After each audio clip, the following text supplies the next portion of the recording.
is done. I shall call this the telescope.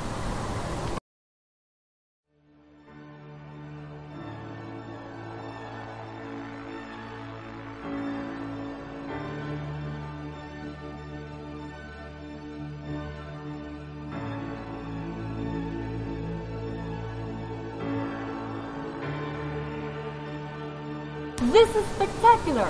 I have to write this down.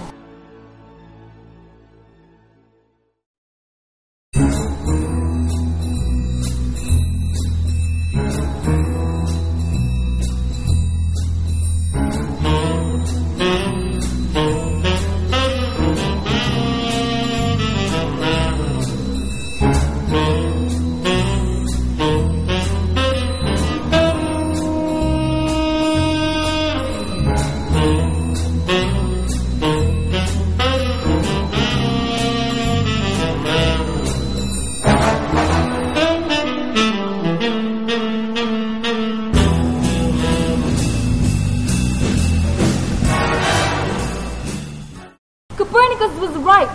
I have just proven that the sun is the center of the solar system. The church is wrong.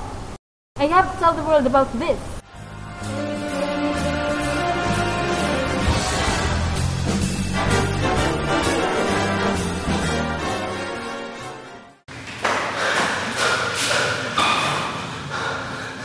For purpose, aversion clues.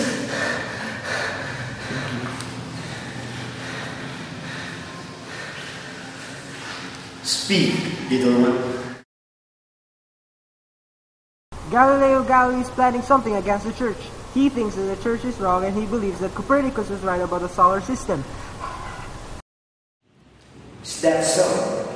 Saying that the sun is the center of the universe is just theoretical. Nobody will believe him.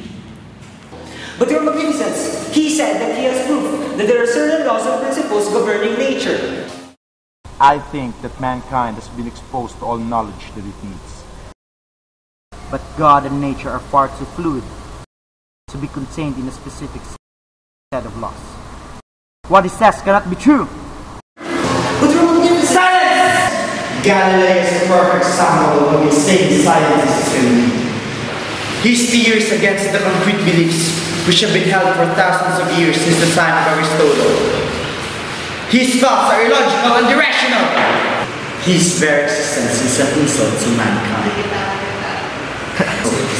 What are your plans, Your Holiness? We do not believe that someone like Galileo should be allowed to live in such ignorance. We need to save his mind. Bring him to me!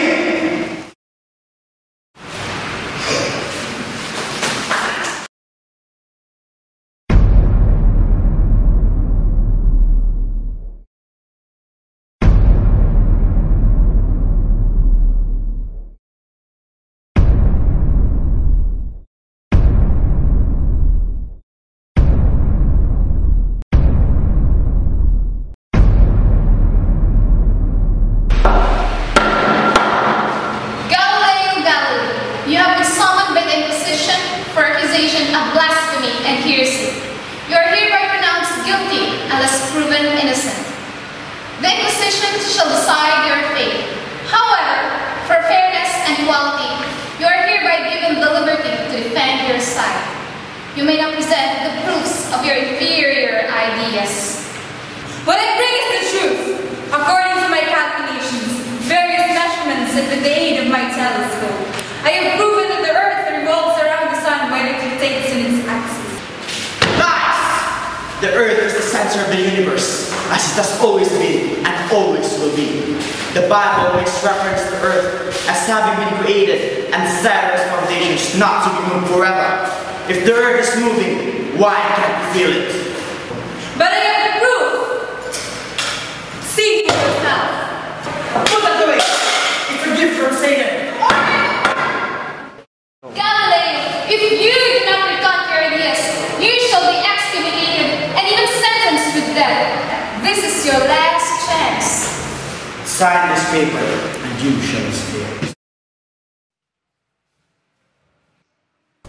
With sincere heart and unpretended faith, I abjure, curse, and detest the aforementioned errors and heresies. and also every other error contrary to the Holy Church.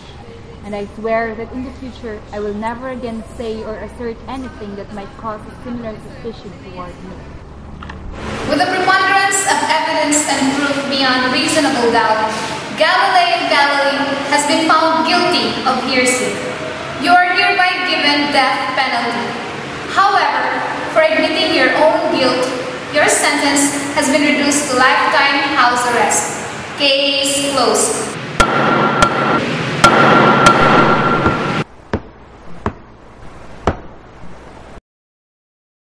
And why are you sleeping in my class, Miss Glynis? I'm sorry, Mom. I spent the whole night studying for today's lessons. I swear I'll never do it again. I hope so, Miss Glynis. You will serve your afternoon in detention.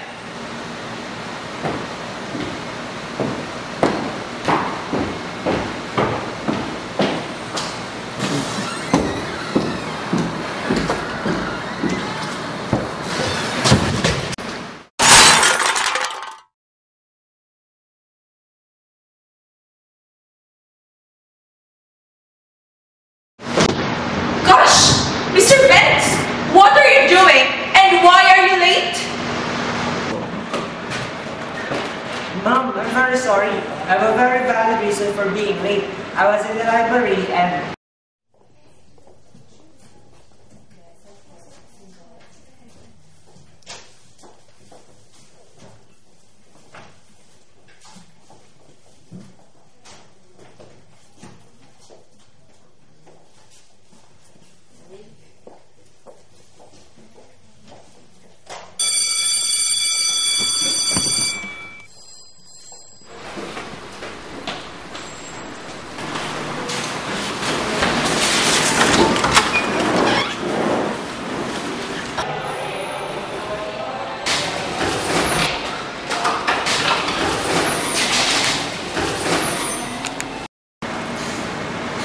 And that is why I'm late now. Ah, I see. The event of you falling down the stairs is an act of gravity. Coincidentally, that is our next topic, Sir Isaac Newton. You may now sit down, Vance.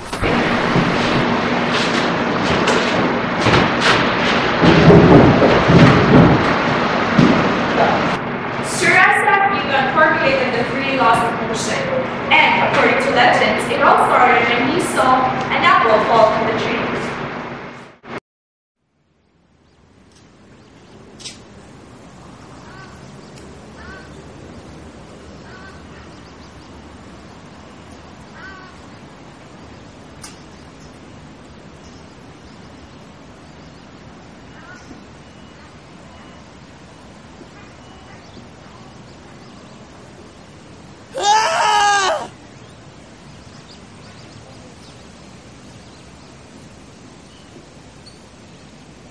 What's this? An apple! An apple? Yes!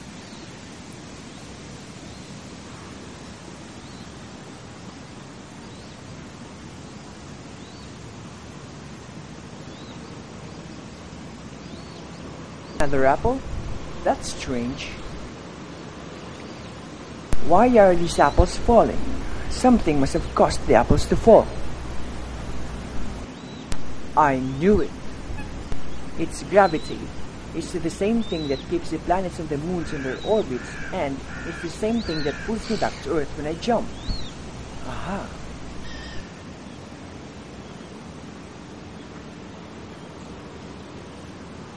Since that event, it is said that Newton formulated the law of universal gravitation and the laws of motion.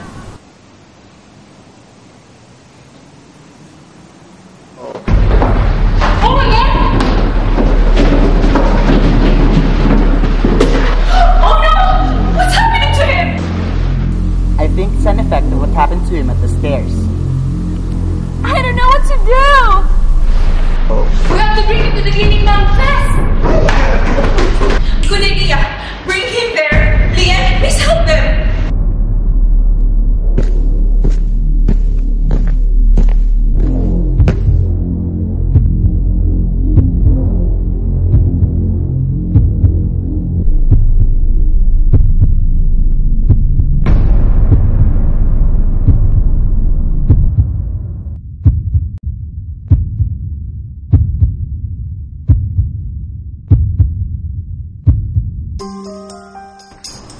The scientific revolution is a major turning point in human history.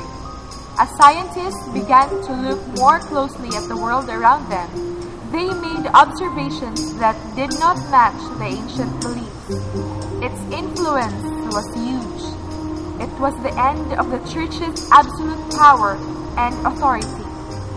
From relying mainly on ancient authorities, Church teachings, common sense, and reasoning to explain the physical world, scientists began to use observations, experiments, and scientific reasoning to gather knowledge and draw conclusions about the world.